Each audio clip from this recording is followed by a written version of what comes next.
नमस्ते। मैं हूं आपका एआई टीचर और स्वागत है हमारे YouTube channel notebook LM classes में। यहां हम किताबों को सिर्फ पढ़ाते नहीं हैं बल्कि उन्हें सुनाते हैं। और अपनी कल्पना की शक्ति से उन्हें महसूस कराते हैं। आज हमारे सामने दिगंत भाग 2 का एक अध्याय है, लेकिन इसे सिर्फ एक अध्याय कहना इसकी अहमियत को शायद कम करना होगा। बिल्कुल। ये भारतीय इतिहास के एक ऐसे मोड़ का दस्तावेज है जब एक अकेले व्यक्ति की आवाज पर पूरा देश उठ खड़ा हुआ था। हम बात कर रहे हैं लोकनायक जयप्रकाश नारायण और उनके 5 जून 1974 के उस ऐतिहासिक भाषण की। संपूर्ण क्रांति।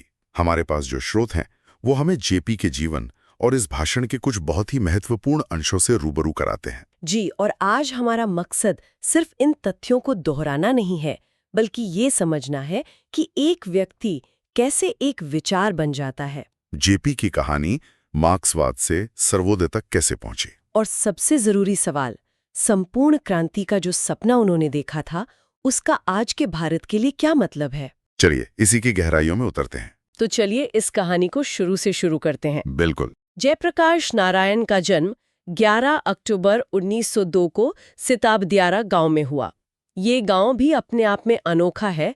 इसका कुछ हिस्सा उत्तर प्रदेश में है और कुछ बिहार में। हाँ, और उनका बचपन का नाम था बाउल। बाउल, अच्छा। और उनका पारिवारिक माहौल भी काफी अहम था। उनकी शादी प्रभावती देवी से हुई, जो उस दौर के बड़े गांधीवादी नेता ब्रज किशोर प्रसाद की बेटी थी। तो इस वजह से गांधी जी और उनके विचारों से उनका संपर्क बहुत पहले से था। भले ही वो खुद उस वक्त समाजवादी क्यों ना हो। बिल्कुल। उनकी शुरुआती पढ़ाई पटना में हुई और यहीं पर उनकी सोच की पहली झलक मिलती है। बिहार में हिंदी की वर्तमान स्थिति पर एक निबंध के लिए उन्हें सबसे बड़ा पुरस्कार मिला था। मतलब एक लेखक और विचारक उनमें हमेशा से था। लेकिन फिर कहानी में एक मोड़ आता है। साल था 1921। वो पटना कॉलेज में आईएससी की पढ़ाई कर रहे थे। हाँ, और जब असहयोग आंदोलन पूरे जोरों पर था तो गांधी जी के कहने पर उन्होंने पटना कॉलेज छोड़ दिया। और वो भी तब जब उनके इम्तिहान में सिर्फ 20 दिन बचे थे। आप सोचिए, उस दौर के युवाओं के लिए देश का जुनून डिग्री से कहीं बड़ा था। बिल्कुल। ये कदम उठाना किसी भी युवा के लिए बहुत बड़ा फैसला है। बहुत बड़ा। ये सिर्फ बड़ा फैसला नहीं था, मतलब ये उनके पूरे जीवन का सार तय कर देता है। अच्छा, कैसे? यही से हमें वो पैटर्न दिखाई देने लगता है जो बार बार उनकी जिंदगी में आएगा। उनके लिए देश की पुकार कोई अमूर्त विचार नहीं था। ये एक ठोस कार्रवाई की मांग थी जो किसी भी पर्सनल डिग्री या करियर से ज्यादा जरूरी थी। इस एक फैसले ने, आप कह सकते हैं, उनके पूरे जीवन का खाका तैयार कर दिया कि जब भी देश और व्यक्तिगत महत्वाकांक्षा में से एक को चुनना होगा, वो हमेशा देश को चुनेंगे, हमेशा। और ये सिलसिला रुका नहीं। इसके बाद वो 1922 में पढ़ाई के लिए अमेरिका चले गए। लेकिन ये किसी अमीर घर के लड़के की आरामदायक विदेश यात्रा नहीं थी। बिल्कुल नहीं। जो बातें सामने आती हैं वो तो हैरान करने वाली हैं। कैलिफोर्निया, विस्कॉन्सिन जैसी टॉप यूनिवर्सिटीज में पढ़ाई का खर्च उठाने के लिए उन्होंने हर तरह का काम किया। हर तरह का मतलब बागानों में, लोहे के कारखानों में, होटलों में बर्तन धोने से लेकर वेटर बनने तक। यहां तक कि उन कसाई खानों में भी काम किया जहां जानवर काटे जाते हैं। अब जरा इस तस्वीर की कल्पना कीजिए। एक तरफ एक नौजवान अमेरिका के सबसे आधुनिक विश्वविद्यालयों में पॉलिटिकल साइंस और सोशियोलॉजी की थ्योरी पढ़ रहा है, और दूसरी तरफ काम के बाद वो कसाई खानों और फैक्ट्रियों में मजदूरों का संघर्ष अपनी आंखों से देख रहा है। ये तो जमीन आसमान का फर्क है। एक तरफ किताबी ज्ञान, दूसरी तरफ जिंदगी की कठोर हकीकत। और उनका मार्क्सवाद इसी टकराव से पैदा हुआ था। वो कोई लाइब्रेरी में बैठकर बने मार्क्सवादी नहीं थे। अच्छा। जब उन्होंने 1924 में लेनिन की मृत्यु के बारे में सुना, तब तक वो कट्टर मार्क्सवादी बन चुके थे। क्यों? क्योंकि उन्होंने मजदूरों के पसीने और संघर्ष को करीब से महसूस किया था। ये जिया हुआ अनुभव था, सिर्फ पढ़ा हुआ सिद्धांत नहीं। बिल्कुल। उनका समाजवाद जमीनी हकीकत की उपज था। वाह, ये तो पूरी सोच को एक नया आयाम देता है। मतलब उनका मानना था कि अगर आप एक गुलाम देश में कम्युनिस्ट हैं तो आपका पहला काम उस देश को आजाद कराना है। हाँ, ना कि सिर्फ विचारधारा की बातें करना। इसी सोच के साथ वो 1929 में भारत लौटे, अपनी पीएचडी अधूरी छोड़कर, क्योंकि उनकी मां की तबीयत खराब थी। और आते ही 1929 में जवाहरलाल नेहरू के कहने पर कांग्रेस में शामिल हो गए। हाँ, लेकिन फिर एक बात समझ नहीं आती। जब वो 1929 में भारत लौटे, मार्क्सवाद से इतने प्रभावित होकर, तो उन्होंने कम्युनिस्ट पार्टी क्यों नहीं ज्वाइन की? वो सीधे गांधी और नेहरू की कांग्रेस में शामिल हो गए। ये एक तरह का विरोधाभास नहीं लगता? बेहतरीन सवाल है और यही जेपी को समझने की कुंजी है। देखिए, वो मार्क्स के आर्थिक विश्लेषण से तो सहमत थे, लेकिन सोवियत संघ में लेनिन और स्टालिन की तानाशाही के सख्त खिलाफ थे। अच्छा। उन्हें लगा कि मार्क्सवाद का रास्ता तानाशाही की ओर जाता है, जबकि भारत की आत्मा लोकतंत्र और अहिंसा में बसती है, जिसका प्रतीक उस समय गांधी थे। तो उन्होंने एक मुश्किल रास्ता चुना। उन्होंने सोचा कि क्यों ना गांधी के राजनीतिक आंदोलन में मार्क्स के आर्थिक विचारों को जोड़ा जाए, और उन्होंने एक्शन लेने में देर भी नहीं लगाई। 1932 के सविनय अवज्ञा आंदोलन में वो जेल गए। लेकिन यहाँ एक दिलचस्प मोड़ आता है। कौन सा? जेल से निकलकर उन्होंने कांग्रेस के अंदर ही कांग्रेस सोशलिस्ट पार्टी बना दी। अच्छा, मतलब एक पार्टी के अंदर एक और पार्टी? हाँ, एक तरह से। क्या ये उस समय एक बहुत साहसिक और विवादास्पद कदम नहीं था? ये बहुत ही साहसिक और हाँ, विवादास्पद कदम था। देखिए, एक तरफ गांधी और पटेल जैसे नेता थे जो कांग्रेस को एक संयुक्त मोर्चा बनाए रखना चाहते थे कि सब मिलकर अंग्रेजों के खिलाफ लड़े। बिल्कुल। वहीं जेपी, लोहिया और उनके साथी चाहते थे कि आजादी की लड़ाई के साथ साथ आर्थिक बराबरी का एजेंडा भी साफ हो। मतलब वो सिर्फ अंग्रेजों से आजादी नहीं चाहते थे। नहीं, वो आजादी के बाद जमींदारों और पूंजीपतियों से भी आम आदमी की आजादी चाहते थे। इससे कांग्रेस के भीतर एक जबरदस्त वैचारिक खींचतान शुरू हो गई थी। और फिर आया 1942 का भारत छोड़ो आंदोलन। इस आंदोलन ने तो जेपी को एक नेशनल हीरो बना दिया। हाँ, उनकी छवि एक जुझारू और क्रांतिकारी नेता की बन गई। ऐसा क्यों? क्योंकि जब सारे बड़े नेता गिरफ्तार हो गए थे, तब जेपी जैसे नेताओं ने ही आंदोलन को जिंदा रखा। वो हजारीबाग जेल से फरार हुए, भूमिगत रहकर आंदोलन चलाया। वो सिर्फ भाषण देने वाले नेता नहीं थे, वो एक्शन लेने वाले क्रांतिकारी थे। तो अंग्रेजी हुकूमत के लिए वो एक बहुत बड़ा सिरदर्द बन गए होंगे। वो बहुत बड़ा। तो आजादी के बाद जब सत्ता मिली तो स्वाभाविक था कि जेपी एक बड़े पद पर होते, लेकिन कहानी ने एक बिल्कुल अलग मोड़ ले लिया। बिल्कुल अलग। उनका राजनीति से मन भरने लगा। ऐसा क्यों हुआ? जिस आजादी के लिए इतनी लड़ाई लड़ी, उसी की राजनीति से मोह भंग? इसे मोहभंग से ज्यादा कह सकते हैं कि ये गहरी समझ थी। उन्होंने 1952 में प्रजा सोशलिस्ट पार्टी बनाने में मदद जरूर की, लेकिन वो देख रहे थे कि आजादी के बाद भी राजनीति का केंद्र दिल्ली ही बना हुआ था। सत्ता कुछ लोगों के हाथ में सिमट रही थी। सही कहा। उन्हें महसूस होने लगा था कि असली बदलाव संसद के कानूनों से नहीं, बल्कि गांवों और समाज के स्तर पर काम करने से आएगा। और यहीं से वो सर्वोदय आंदोलन से जुड़ गए। सर्वोदय यानी सबका उदय। हाँ, ये गांधी जी का विचार था कि विकास का फायदा समाज के सबसे गरीब और आखिरी व्यक्ति तक पहुंचना चाहिए। लेकिन ये एक बहुत बड़ा वैचारिक बदलाव है। जो व्यक्ति वर्ग संघर्ष की बात करता था, वो अब सबके उदय की बात कर रहा था। बिल्कुल। तो क्या ये पार्टी पॉलिटिक्स से उनकी निराशा थी, या उन्हें लगा कि भारत की समस्याओं का हल पश्चिमी विचारधारा में नहीं, गांधी के दर्शन में है? मेरे ख्याल से दोनों ही बातें थीं। उन्हें महसूस होने लगा था कि सत्ता का केंद्रीकरण, चाहे वो कम्युनिस्ट पार्टी के तहत हो या किसी और पार्टी के, व्यक्ति की आजादी के लिए खतरा है। अच्छा। सर्वोदय उन्हें एक ऐसा रास्ता लगा जो सत्ता को लोगों के हाथों में देता था, न कि किसी पार्टी या सरकार के। वो दल विहीन लोकतंत्र की बात करने लगे। मतलब उनके लिए मार्क्स का समाजवाद और गांधी का सर्वोदय, दोनों का लक्ष्य एक ही था। हाँ, इंसान की बेहतरी, बस रास्ते अलग थे। और उन्होंने सिर्फ बातें नहीं की, इसे जमीन पर करके भी दिखाया। 60 के दशक का चंबल के डाकुओं वाला किस्सा तो लगभग अविश्वसनीय लगता है। वो सच में अविश्वसनीय था। जेपी अपनी ईमानदारी और त्याग के दम पर चंबल के बीहड़ों में गए डाकुओं से मिले, बिना किसी डर या सरकारी तामझाम के, और उन्हें आत्मसमर्पण के लिए राजी कर लिया। ये दिखाता है कि उनकी नैतिक शक्ति कितनी जबरदस्त थी। ये सुनने में किसी फिल्मी कहानी जैसा लगता है, लेकिन क्या उस समय इसकी आलोचना भी हुई थी? सवाल तो उठे थे। कुछ लोगों ने कहा कि अपराधियों को हीरो बनाने जैसा है, लेकिन जेबी का तर्क साफ था। ये लोग भी समाज के परिस्थितियों के शिकार हैं। अगर उन्हें सम्मान से जीने का मौका दिया जाए तो वो बदल सकते हैं। और उन्होंने सिर्फ आत्मसमर्पण नहीं करवाया, उनके पुनर्वास के लिए भी काम किया। बिल्कुल, ये लोकनीति की, सत्ता की राजनीति पर जीत का एक बेहतरीन उदाहरण था। तो आजादी के बाद जेपी ने सत्ता की राजनीति से दूरी बना ली और समाज सेवा में लग गए।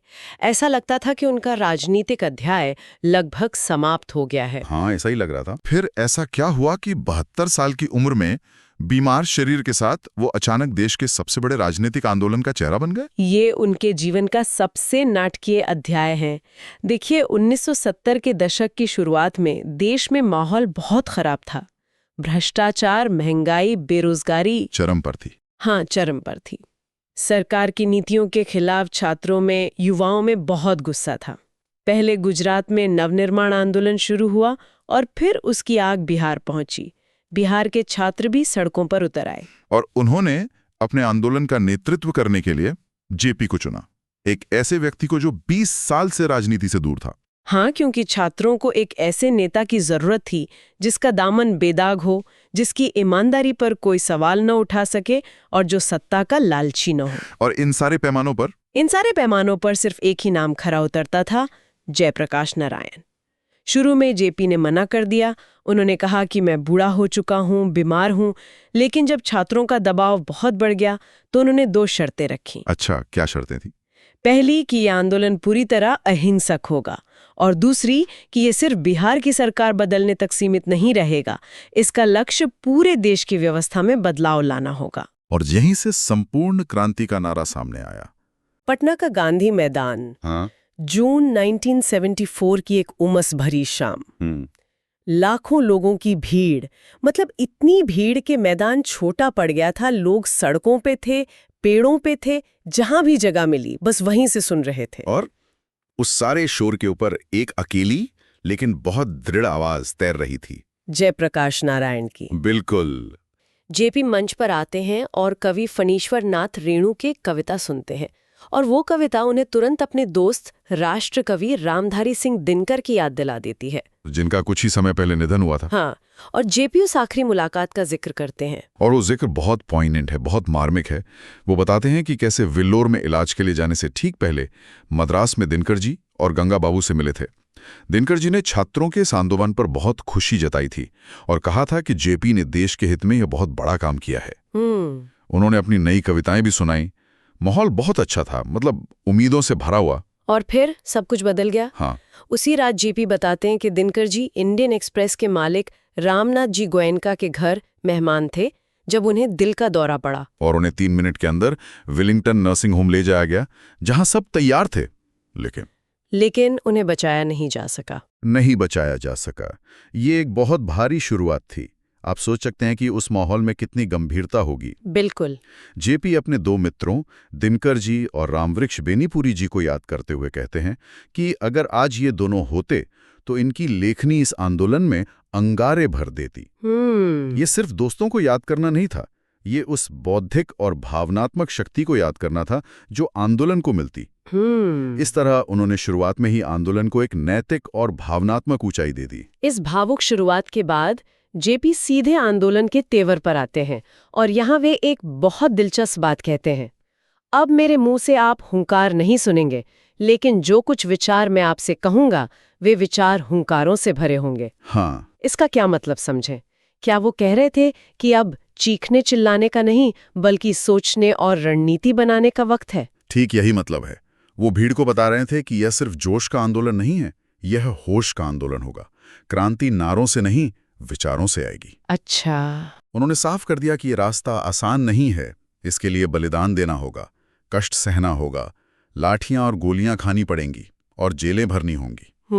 वे कोई झूठा सपना नहीं बेच रहे थे, बल्कि एक कठिन संघर्ष के लिए मानसिक रूप से तैयार कर रहे थे। और यहीं पर वो पहली बार संपूर्ण क्रांति की बात करते हैं। जी। वो कहते हैं कि ये सिर्फ बिहार विधानसभा को भंग करने का आंदोलन नहीं है, वो तो रास्ते की एक मंजिल है। बस एक मंजिल। असली लक्ष्य तो बहुत दूर है। हाँ, वे कहते हैं कि असली लक्ष्य उस स्वराज्य को हासिल करना है जिसके लिए भगत सिंह और लाखों स्वतंत्रता सेनानियों ने अपनी जान दी थी। वे आज़ादी के 27-28 साल बाद के भारत की एक बहुत ही निराशाजनक तस्वीर खींचते हैं। वे कहते हैं कि नाम के लिए तो स्वराज्य मिल गया, लेकिन आम आदमी को क्या मिला? और वो तस्वीर आज भी बहुत प्रासंगिक लगती है। बहुत ज्यादा। जेपी उस समय की समस्याओं को एक एक करके गिनवाते हैं। भूख, महंगाई, भ्रष्टाचार। हाँ। वो एक आम आदमी का दर्द बयां करते हुए कहते हैं, कोई काम नहीं जनता का निकलता है बगैर रिश्वत दिए। बिल्कुल, चाहे सरकारी दफ्तर हो, बैंक हो या टिकट लेना हो, हर जगह भ्रष्टाचार है। हर जगह। और वे शिक्षा को गुलामी की शिक्षा कहते हैं और युवाओं के भविष्य को अंधकार में बताते हैं। वे उस समय के मशहूर नारे गरीबी हटाओ पर भी सीधा कटाक्ष करते हैं। अच्छा। वो कहते हैं कि नारा तो बहुत जोर शोर से लगा, लेकिन असलियत यह है कि गरीबी इन सालों में और बढ़ी है। ये सरकार पर एक सीधा और तीखा हमला था। बिल्कुल। और इसी आलोचना के बाद वे एक बहुत ही व्यक्तिगत मोड़ लेते हैं। वे अपने ऊपर लगने वाले आरोपों का जवाब देते हैं। हाँ, ये हिस्सा मुझे बहुत दिलचस्प लगा। कुछ लोग उन्हें अमेरिका का दलाल कहते थे क्योंकि उन्होंने अमेरिका में पढ़ाई की थी। जी भी इस आरोप का जवाब देने के लिए अपनी पूरी कहानी सुनाते हैं। और ये कहानी कमाल की है। ये सिर्फ एक कहानी नहीं है, ये एक राजनीतिक हथियार है। अच्छा, कैसे? वे बताते हैं कि कैसे 1921 में गांधी जी के असहयोग आंदोलन के आह्वान पर उन्होंने पटना कॉलेज की पढ़ाई छोड़ दी। इम्तिहान से सिर्फ 20 दिन पहले। सिर्फ 20 दिन पहले। वे कोई अमीर घर से नहीं थे, तो उन्होंने सुना कि अमेरिका में मजदूरी चल के भी पढ़ाई की जा सकती है, और वे निकल पड़े। तो ये सिर्फ अपने ऊपर लगे आरोपों का जवाब नहीं था। नहीं, ये एक तरह से अपनी विश्वसनीयता स्थापित करने का भी तरीका था। वो कह रहे थे कि मैंने जमीन पर काम किया है, मैंने तुम्हारी तरह गरीबी देखी है, मैं कोई हवाई नेता नहीं हूँ। बिल्कुल। ये कहानी उन्हें आम जनता से सीधे जोड़ देती है। वो विस्तार से बताते हैं कि उन्होंने वहां क्या क्या काम किया, बागानों में, लोहे के कारखानों में, कसाई खानों में, जहां जानवर मारे जाते थे। बाप रे। वे अपनी गरीबी के दिन याद करते हैं, कैसे रेस्टोरेंट में बर्तन धोकर रात का खाना मिलता था, कैसे पैसों की कमी के कारण कई लड़के एक ही कमरे में रहते थे। और वो एक चारपाई वाली बात? हाँ, कि कैसे एक चारपाई पर वे एक अमेरिकी लड़के के साथ एक ही रजाई में सोते थे। उन्होंने जूते साफ करने से लेकर होटलों में कमोड साफ करने तक का काम किया। ये सब सुनकर अमेरिका का दलाल वाला आरोप हवा में उड़ जाता है। और जो बात मुझे सबसे हैरान करती है वो ये है कि अमेरिका, जो पूंजीवाद का गढ़ माना जाता है, वहीं जाकर जेपी एक कट्टर कम्युनिस्ट बन गए। हाँ, ये हुआ कैसे? ये उनकी बौद्धिक यात्रा का सबसे अहम मोड़ था। वे बताते हैं कि 1924 में जब लेनिन की मृत्यु हुई, तब तक वे मार्क्सवादी बन चुके थे। अच्छा। उन्होंने मार्क्सवाद पर छपी लगभग हर किताब पढ़ डाली थी। वो एक रशियन दर्जी के यहाँ कम्युनिज्म की क्लास भी लेते थे। लेकिन वो सिर्फ किताबी कम्युनिस्ट नहीं बने। मतलब उन्होंने लेनिन से एक बहुत जरूरी सबक सीखा, जिसने भारत में उनकी पूरी राजनीति की दिशा तय की। क्या सबक था वो? उन्होंने सीखा कि जो देश गुलाम हैं, वहां के कम्युनिस्टों को आजादी की लड़ाई से खुद को अलग नहीं रखना चाहिए, भले ही उस लड़ाई का नेतृत्व बुर्जुआ क्लास यानी मध्यम वर्ग के हाथ में क्यों ना हो। आजादी की लड़ाई पहली प्राथमिकता है। अच्छा, तो यही कारण था कि वो भारत लौटकर कम्युनिस्ट पार्टी में शामिल नहीं हुए, बल्कि कांग्रेस में शामिल हुए। बिल्कुल, क्योंकि उस समय आजादी की लड़ाई कांग्रेस के नेतृत्व में ही लड़ी जा रही थी। ये एक बहुत बड़ा रणनीतिक फैसला था। बहुत बड़ा। और इस पूरी कहानी से वो दो काम करते हैं। एक, वे अपने आलोचकों को चुप कराते हैं। दूसरा, वे अपनी राजनीतिक विचारधारा की जड़ें बताते हैं। वे दिखाते हैं कि वे हवा में नहीं, बल्कि गहरे अध्ययन और अनुभव के आधार पर अपनी राजनीति कर रहे हैं। अपनी व्यक्तिगत कहानी के बाद जेपी वापस वर्तमान पर आते हैं और सरकार पर सीधा हमला बोलते हैं। वे कहते हैं कि प्रधानमंत्री से लेकर नीचे तक सब उन्हें लोकतंत्र का पाठ पढ़ा रहे हैं, जबकि उनकी अपनी सरकार शांतिपूर्ण प्रदर्शनकारियों पर जुल्म कर रही है। हाँ, वे बताते हैं कि कैसे छात्रों, किसानों और मजदूरों को पटना आने से रोका जा रहा है, बसों से उतारा जा रहा है, ट्रेनों को रद्द किया जा रहा है, लोगों को पीटा जा रहा है और बिना किसी कारण के गिरफ्तार किया जा रहा है। वे सरकार के इस दोहरेपन पर सवाल उठाते हैं कि एक तरफ आप लोकतंत्र की मीठी मीठी बातें करते हैं और दूसरी तरफ जनता के लोकतांत्रिक अधिकारों को ही कुचलते हैं। वे पूछते हैं, शर्म नहीं आती इन लोगों को? ये जनता का देश है। ये सीधी चुनौती थी। और फिर वे आंदोलन के नेतृत्व पर अपनी शर्तें रखते हैं। ये हिस्सा भी बहुत महत्वपूर्ण है। हाँ, उन्होंने छात्रों के कहने पर नेतृत्व स्वीकार तो कर लिया था, लेकिन एक शर्त पर। और वो शर्त बहुत सख्त थी। उन्होंने कहा, मैं सबकी सलाह लूंगा, सबकी बात सुनूंगा, लेकिन फैसला मेरा होगा। फैसला मेरा होगा। हाँ, उन्होंने चेतावनी दी कि अगर किसी ने पीछे से उन्हें डिक्टेट करने की यानी हुक्म चलाने की कोशिश की, तो वे नेतृत्व छोड़ देंगे और चले जाएंगे। लेकिन क्या ये एक तरह का विरोधाभास नहीं है? एक तरफ वे लोकतंत्र बचाने की बात कर रहे हैं और दूसरी तरफ आंदोलन में एक तरह की तानाशाही की शर्त रख रहे हैं। ये एक बहुत जायज सवाल है और उस समय भी ये उठा था। जेपी का तर्क ये था कि एक बड़े और बिखरे हुए आंदोलन को सफल होने के लिए एक अनुशासित और केंद्रीकृत नेतृत्व की जरूरत होती है। अच्छा? अगर हर गुट अपनी अपनी ढपली बजाएगा तो आंदोलन बिखर जाएगा। वे एक नैतिक अधिकार के साथ ये शर्त रख रहे थे। वे कह रहे थे कि अगर मुझ पर भरोसा है तो पूरी तरह करो, वरना मैं नहीं हूं। ये एक बड़ा दाव था। बहुत बड़ा। लेकिन इसने आंदोलन को एकजुट रखने में मदद की। और वे ये भी साफ करते हैं कि उनकी लड़ाई किसी व्यक्ति से नहीं है। ये भी दिलचस्प है क्योंकि उनके विरोधी हमेशा कहते थे कि ये आंदोलन सिर्फ इंदिरा गांधी को हटाने के लिए है। हाँ, वे इस आरोप को सीधे खारिज करते हैं। वे कहते हैं हमें तो नीतियों से झगड़ा है, सिद्धांतों से झगड़ा है, कार्यों से झगड़ा है। वे याद करते हैं कि कैसे अपने जमाने में वे बापू और जवाहरलाल नेहरू जैसे बड़े नेताओं की भी खुलकर आलोचना करते थे और वो नेता बड़े मन से उसे सुनते थे। सही बात है। ये कहकर वो मौजूदा सरकार को बता रहे थे कि आप आलोचना से इतना डरते क्यों हैं? ये लोकतंत्र के लिए अच्छा नहीं है। ये तो हुई सरकार की आलोचना और आंदोलन की शर्तें। लेकिन जेपी सिर्फ विरोध नहीं कर रहे थे, वे एक नई व्यवस्था का खाका भी पेश कर रहे थे। बिल्कुल। और यहीं पर उनका सबसे विवादास्पद और चर्चित विचार दलवहीन लोकतंत्र सामने आता है। हाँ, और इस पर बहुत भ्रम फैलाया गया था। जेपी अपने भाषण में इसे साफ करते हैं। वे कहते हैं कि इस आंदोलन का तात्कालिक लक्ष्य दलवहीन लोकतंत्र की स्थापना करना नहीं है। अच्छा। वे जानते थे कि अगर विधानसभा भंग हो भी गई तो अगले चुनाव तो मौजूदा कानूनों के तहत ही होंगे, जिसमें राजनीतिक दल हिस्सा लेंगे। तो फिर इस आंदोलन का असली मकसद क्या था? अगर व्यवस्था नहीं बदलनी थी तो फिर इतनी बड़ी क्रांति क्यों? यही जेपी अपनी असल योजना सामने रखते हैं। वे कहते हैं कि हमारे मौजूदा लोकतंत्र में दो बहुत बड़ी कमियां हैं। कौन सी? पहली, चुनाव प्रक्रिया न तो साफ सुथरी है और न ही स्वतंत्र। बहुत पैसा खर्च होता है, भ्रष्टाचार होता है। सही है। और दूसरी, और शायद ज्यादा बड़ी कमी ये है कि उम्मीदवार चुनने में आम मतदाता का कोई हाथ नहीं होता और एक बार चुनाव जीतने के बाद प्रतिनिधि पर जनता का कोई नियंत्रण, कोई अंकुश नहीं रहता। हाँ, ये समस्या तो आज भी है। एक बार विधायक या सांसद बन गए तो 5 साल के लिए वे आजाद हैं, जनता कुछ नहीं कर सकती। बिल्कुल। तो जेपी इसका क्या समाधान देते हैं? वे एक बहुत ही ठोस और जमीनी समाधान देते हैं। वे कहते हैं कि अगले चुनाव में छात्र संघर्ष और जन संघर्ष समितियां जो पूरे प्रदेश में बन रही हैं, हाँ, वो मिलकर आम राय से अपना उम्मीदवार खड़ा करेंगी या किसी दल के उम्मीदवार को अपनी मान्यता देंगी। मतलब उम्मीदवार का चयन ऊपर से पार्टी हाईकमांड नहीं करेगा? नहीं, बल्कि नीचे से जनता की समितियां करेंगी। ये तो चुनाव की पूरी प्रक्रिया को ही बदल देने जैसा है। और इससे भी आगे की बात है। क्या? सबसे क्रांतिकारी विचार ये है कि जो भी उम्मीदवार इन समितियों के समर्थन से जीतेगा, उसके कामकाज पर यही संघर्ष समितियां लगातार कड़ी नजर रखेंगी। अच्छा। और अगर वो प्रतिनिधि गलत रास्ता पकड़ता है, भ्रष्टाचार करता है या जनता की आवाज नहीं सुनता, तो ये समितियां उसे इस्तीफा देने के लिए मजबूर करेंगी। मतलब राइट टू रिकॉल जैसा कुछ, जिसे हम आज भी लागू करने की बात करते हैं। बिल्कुल। ये प्रतिनिधियों पर जनता का सीधा अंकुश था। वे कहते हैं कि इस व्यवस्था से चुने हुए प्रतिनिधि आज की तरह निरंकुश और स्वच्छंद नहीं रह पाएंगे।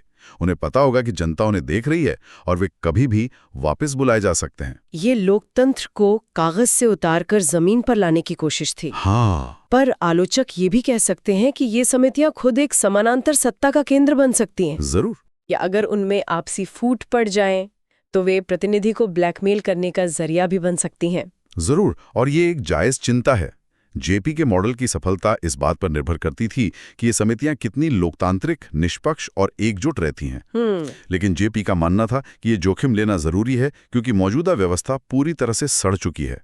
उनका विश्वास जनता की सामूहिक बुद्धिमत्ता में था। और जेपी इन समितियों की भूमिका सिर्फ चुनाव और राजनीति तक ही सीमित नहीं रखते। नहीं, बिल्कुल नहीं। वे इसका विस्तार करते हैं। वे कहते हैं कि इन समितियों का काम सिर्फ शासन से संघर्ष करना नहीं होगा, बल्कि समाज के हर अन्याय और अनीति के विरुद्ध संघर्ष करना भी होगा। अच्छा, जैसे कि? चाहे वो गांव में किसी अधिकारी की घुसखोरी हो, या बड़े किसानों द्वारा की गई जमीन की फर्जी बंदोबस्ती हो, या समाज में फैला जातिवाद हो, ये समितियां स्थानीय स्तर पर न्याय और सुधार का केंद्र बनेंगे। तो यही आकर संपूर्ण क्रांति का पूरा मतलब साफ होता है। हाँ, ये सिर्फ राजनीतिक क्रांति नहीं है। ठीक यही बात। जब जेपी सामाजिक क्रांति कहते हैं तो उनका मतलब सिर्फ लोकतंत्र नहीं, बल्कि जातिवाद और सामाजिक भेदभाव के खिलाफ संघर्ष से भी है। और आर्थिक क्रांति? आर्थिक क्रांति का मतलब अमीर गरीब की खाई को पाटना और भ्रष्टाचार को खत्म करना था। और नैतिक क्रांति का मतलब था कि नागरिक और नेता दोनों अपने आचरण में सुधार लाएं।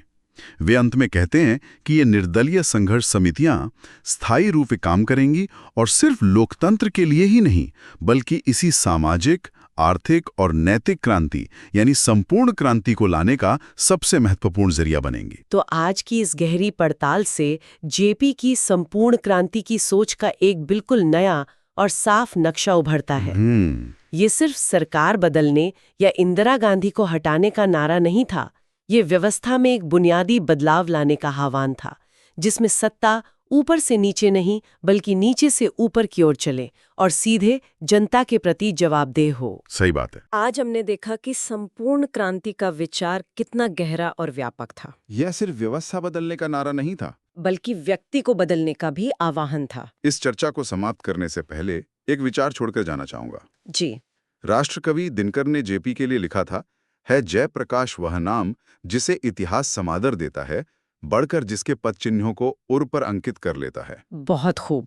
सोचने वाली बात यह है कि जिन समस्याओं, भ्रष्टाचार, बेरोजगारी, शिक्षा में गिरावट के खिलाफ जेपी ने आवाज उठाई थी, वो आज भी किसी न किसी रूप में हमारे समाज में मौजूद हैं। तो क्या आज जेपी के संपूर्ण क्रांति के विचार पहले से भी ज्यादा प्रासंगिक नहीं हो गए हैं? और अगर हाँ, तो उस क्रांति की मशाल उठाने की जिम्मेदारी किसकी है? ये एक ऐसा सवाल है जिस पर हम सभी को सोचना चाहिए। अगर आपका कोई कंसर्न हो तो कमेंट करें। हमसे जुड़ने के लिए धन्यवाद। जल्दी मिलते हैं एक फ्रेश और एक्साइटिंग टॉपिक के साथ। तब तक के लिए सुनते रहिए और सीखते रहिए। जय हिंद।